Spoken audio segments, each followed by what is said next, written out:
Hello दोस्तों, मैं गोविंद शर्मा आपका स्वागत करता हूं अपने यूट्यूब चैनल पर। जैसा कि मैंने आप लोगों से वादा किया था कि मैं समाज शास्त्र का आपका पूरा सिलेबस चैप्टर वाइज कराऊंगा, तो उसी उपलक्ष्य में मैं आज आपके समक्ष बिल्कुल चैप्टर वाइज वीडियो लेकर आ गया हूं। मैंने आपको सिलेबस डिस्कस करते टाइम बताया था, जिसने वो वीडियो ना देखी हो चैनल पर पड़ी हुई है, बिल्कुल उसको देख ले। तो उसमें बताया था मैंने कि जो चैप्टर 1 है आपका, उसके कोई मार्क्स नहीं आएंगे, इसलिए वो चैप्टर नहीं करा रहा हूँ।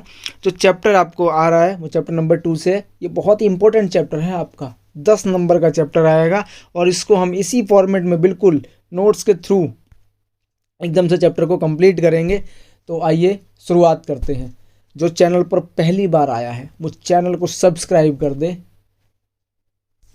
तो आइए शुरू करते हैं। जैसे चैप्टर का नाम है हमारा भारतीय समाज की जनसांख्यिकी संरचना। तो जो आपको याद रखने के लिए पॉइंट्स हैं कि जनसांख्यिकी की आखिर होती क्या है, तो जनसांख्यिकी होती क्या है, तो वही है कि जनसंख्या का सुव्यवस्थित अध्ययन, जनसंख्या का सुव्यवस्थित अध्ययन ही जनांकिकी कहलाता है। जिसका अंग्रेजी पर्याय, इसको हम कह सकते हैं अंग्रेजी पर्याय डेमोग्राफी, यानी कि दो शब्दों से मिलकर बनाया है, यूनानी भाषा का है। दो शब्द हैं डेमोग्राफी, डेमोस जिसका मतलब होता है लोग, तथा ग्राफिक यानी कि वर्णन, अर्थात जनसंख्यिकी यानी कि डेमोग्राफी का मतलब होता है लोगों का वर्णन। किस प्रकार से हम लोगों का वर्णन करते हैं, इसमें हम जन्म की बात करते हैं, मृत्यु की बात करते हैं, प्रवसन की बात करते हैं, लिंग की बात करते हैं, लिंग अनुपात क्या है, इन सब चीज़ों का डेमोग्राफी या फिर जनसांख्यिकी के अंदर अध्ययन किया जाता है। उसी प्रकार से कि जनसांख्यिकी के प्रकार कितने होते हैं, तो जनसांख्यिकी को या डेमोग्राफी को हम दो प्रकार से विभाजित करते हैं। जिसमें पहला होता है आपका आकारिक जनसांख्यिकी और दूसरा होता है हमारा सामाजिक जनसांख्यिकी। एक नंबर के अंदर ये भी पूछ लिया जाता है कि आकारिक जनसांख्यिकी से आप क्या समझते हैं। तो आकारिक जनसांख्यिकी के अंदर हम क्या करते हैं, जिसमें हम जनसंख्या के आकार का अध्ययन किया जाता है। और इसी तरीके से आपसे एक नंबर में ये भी पूछा जाता है सामाजिक जनसांख्यिकी से आप क्या समझते हैं। तो इसमें जनसंख्या के सामाजिक, आर्थिक व राजनीतिक पक्षों पर विचार किया जाता है, यानी कि हम 3 पक्षों को लेकर चलते हैं सामाजिक जनसांख्यिकी के अंदर, सोशल डेमोग्राफी के अंदर सामाजिक, आर्थिक व राजनीतिक पक्षों पर विचार करते हैं। आखिर फिर पूछा जाता है कि इससे लाभ क्या हो रहा है, तो जो लाभ होता है जनसांख्यिकी आंकड़े, क्या फ़ायदा हो रहा है कि हम क्यों करवा रहे हैं जनसांख्यिकी, तो कह सकते हैं इससे नीतियाँ, सरकार को, राज्य को पता चल जाता है कि हमें किस प्रकार की नीतियाँ बनानी होंगी, किस प्रकार से हमें आर्थिक विकास करना है, जन कल्याण संबंधी नीतियाँ कैसे बनानी है, व इसके अलावा कैसे उसको कार्यान्वित करना है, कैसे लोगों तक उसको पहुंचाया जाए, इसके माध्यम से हमें जनसांख्यिकी, डेमोग्राफी पता होना बहुत ज़्यादा ज़रूरी है। और जो जनसंख्या वृद्धि का सिद्धांत है, आपसे एक नंबर में एक तो यही पूछा जाता है कि जनसंख्या वृद्धि का सिद्धांत किसने दिया था, तो जनसंख्या वृद्धि का सिद्धांत जो था वो थॉमस रॉबर्ट माल्थस द्वारा दिया गया था। और इसके अलावा 2 नंबर में, 4 नंबर में अलग से पूछ लिया जाता है कि थॉमस रॉबर्ट माल्थस का जनसंख्या वृद्धि का सिद्धांत बताइए। तो देखिए दोस्तों, आपके सामने आंसर है बिल्कुल कि थॉमस रॉबर्ट माल्थस का जनसंख्या वृद्धि का सिद्धांत, जो उन्होंने क्या दिया था कि जनसंख्या ज्यामितिक अनुपात से बढ़ती है। रॉबर्ट माल्थस कहते हैं कि जो जनसंख्या होती है वो ज्योमेट्री रेशो में बढ़ती है, जैसे 2, 4, 8, 16, 32, 64, इस तरीके से आप कर सकते हो, जिसको कह सकते हैं ज्योमेट्रिक रेशो में बढ़ती है, ज्यामितिक अनुपात से बढ़ती है। इसके अलावा और क्या बता रहे हैं, थॉमस माल्थस कहते हैं कि खाद्य उत्पादक में वृद्धि गणितीय रूप से होती है, कि जितना भी हमारा खाद्य उत्पादक होता है उसके अंदर क्या होता है, हमारी गणितीय रूप से बढ़ती है, जैसे 2, 4, 6, 8, 10, 12, 14, 16, 18, 20, इस तरीके से आपकी जनसंख्या के अंदर खाद्य उत्पादक में वृद्धि होती है।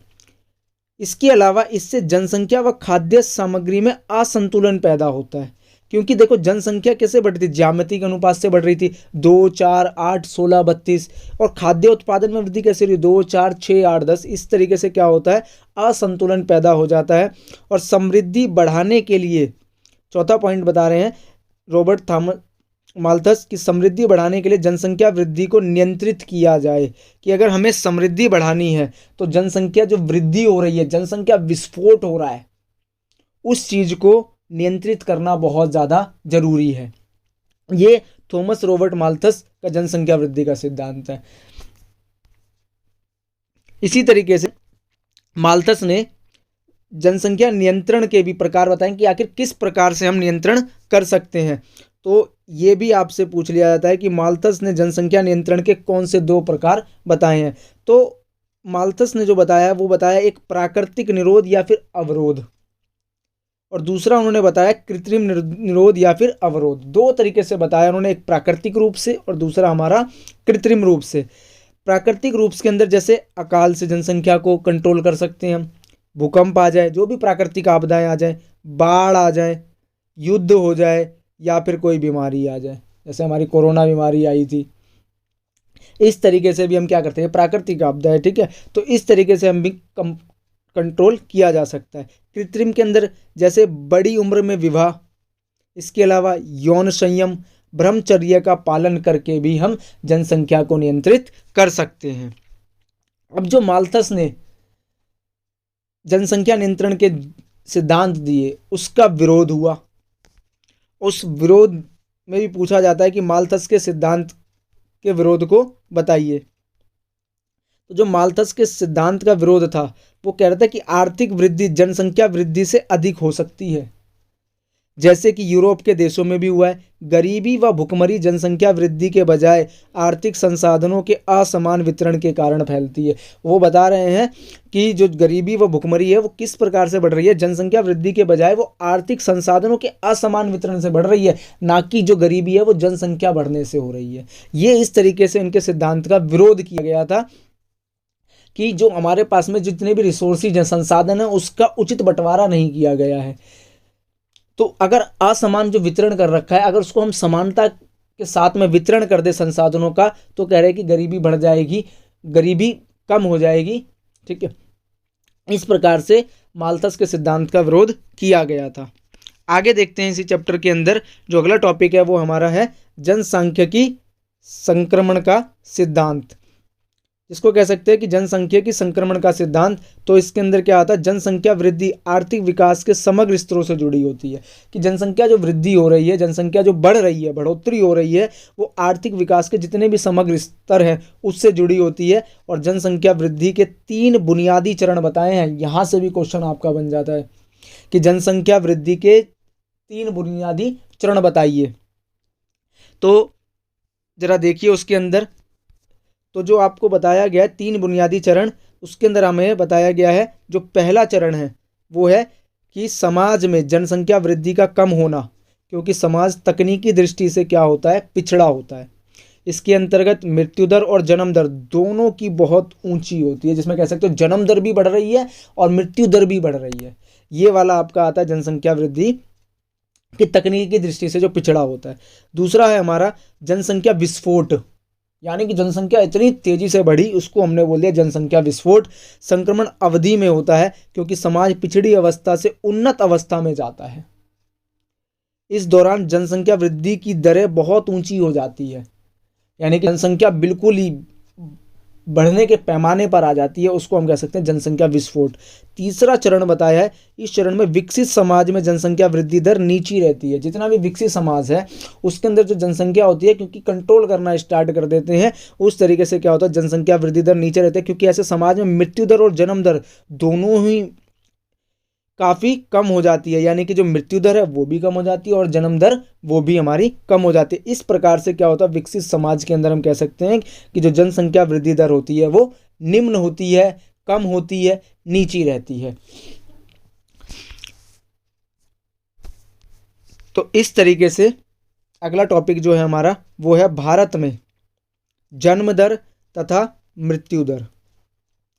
कि जो भारत में जन्म दर और मृत्यु दर है, वो जन्म दर एक ऐसी सामाजिक सांस्कृतिक प्रघटना है जिसमें परिवर्तन अपेक्षाकृत धीमी गति से होता है। यानी कि जो जन्म दर है सामाजिक संस्कृति की घटना है कि जिसमें जन्म दर जो होता है वो प्राकृतिक रूप से ही कह सकते हो कि अपेक्षाकृत धीमी गति से रहता है। जैसे हिमाचल प्रदेश देख लो हमारा, पश्चिम बंगाल है, कर्नाटक है, महाराष्ट्र की कुल प्रजनन दरें काफ़ी कम है। लेकिन उसी तरफ से हमारे और राज्यों में आओ तो वो देखोगे बिहार, मध्य प्रदेश, राजस्थान व उत्तर प्रदेश में प्रजनन दर बहुत ऊंची है।